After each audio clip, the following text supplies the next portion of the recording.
Okay, mga kababayan, reaction ulit tayo. Dito naman tayo kay Manong Chavit Singson. Isa ring panggulo itong matandang ito, no? Tama yung sinasabi nila, no? May pera lang pero walang utak, no?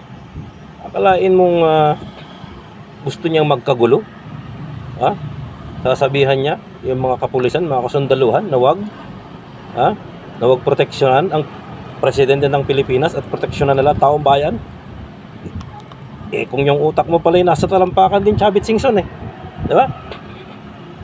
Akalain mong sabihin mo ng ganun, na wag proteksyonan ng presidente ng Republika ng Pilipinas. Alam mo, Chavit, kung ginagamit mo yung pera mo para sa panggugulo, ano, darating ang panahon magsisi ka, no? Tumatanda ka ng paurong, no? Kung ano-ano ang linalabas mo, bakit?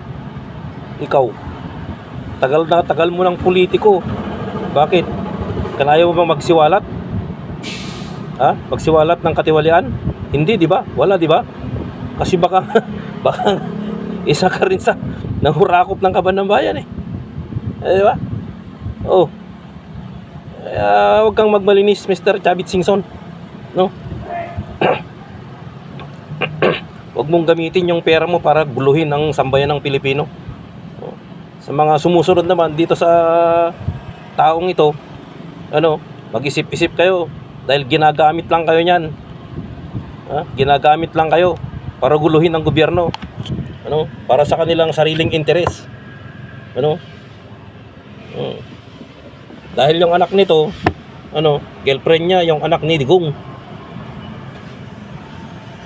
Kaya naman ganun na lang yung pagdepensa niya sa mga Duterte, no?